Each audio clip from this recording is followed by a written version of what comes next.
This is Michael Kamber for the New York Times.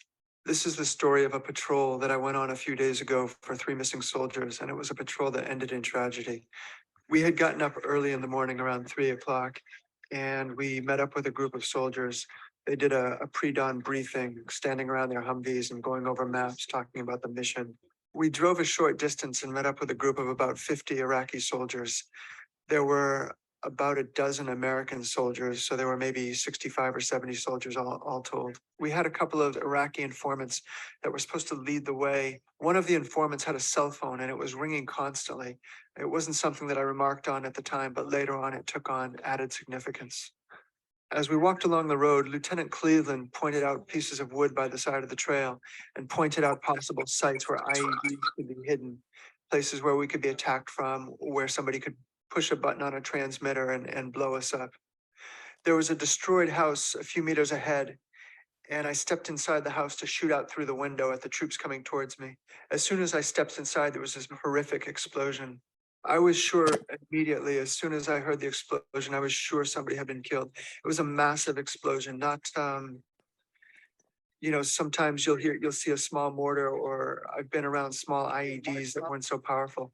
This wasn't like that. This was a huge, just a horrific explosion. As I stepped outside the house, there was a lightly wounded Iraqi soldier laying on the ground, and I photographed him. And then, as the smoke began to clear, I ran towards the Americans up ahead. They were maybe 20 meters or so away from me. It surprised me how calm the scene was. There wasn't a lot of shouting and screaming. There weren't soldiers running in every direction. The American soldiers, out of the 11 soldiers that were there were 4 casualties. Then several soldiers were attending to them. The others were already making preparations for the evacuation. They were already calling in coordinates. Beside me, a medic was bent over one of the bleeding soldiers, and he looked up at me and asked me to help him. His face was covered in blood from shrapnel. His ears and eyes were caked in dirt and blood also. But when we cut away his shirt, we could see that he had no serious wounds to his torso, and I thought immediately that he would survive, as bad as he looked. The medic was incredibly poised. Yeah, I'm gonna hit you up right now. Let me take one more snap at your breathing, all right?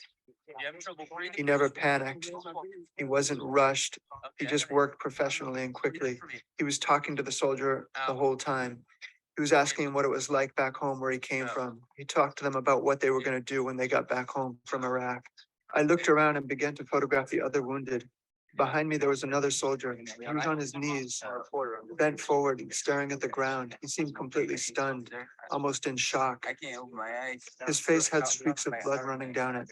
I didn't know at the time that he'd been temporarily blinded by the blast. I got 3 guys. He couldn't see anything, and he could only hear very little. Everyone was busy with the helicopter evacuation and with the other soldier who was more severely wounded.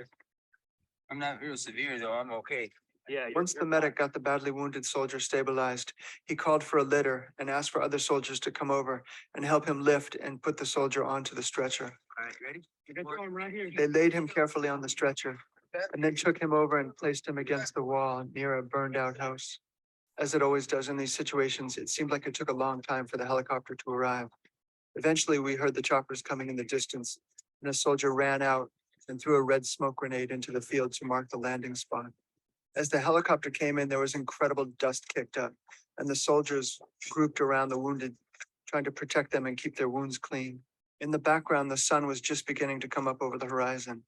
The soldiers lifted the stretcher and took the badly wounded soldier, carried him to the helicopter, and slid him into the door. Then they returned for the second one, put him on a stretcher, and carried him also to the helicopter. Lastly, they took the least wounded American soldier, put him on, and then placed the body bag on the helicopter. Even in the midst of this tragedy, you could feel the camaraderie amongst these guys. They would put their hand on a shoulder or occasionally give each other a hug. We were still concerned that there were other landmines or IEDs in the area, and so the soldiers began to walk out of the area single file, each one stepping in the footprints of the soldier in front of him. We walked out through the grass this time, away from the road. Once we got to the road, some of the soldiers began to cry and hug each other.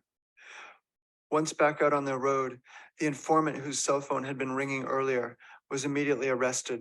They suspected him of receiving the phone call in some type of effort to coordinate the attack on the Americans. But you could see the incredible anger amongst all the troops and the desire to find whoever was responsible for this.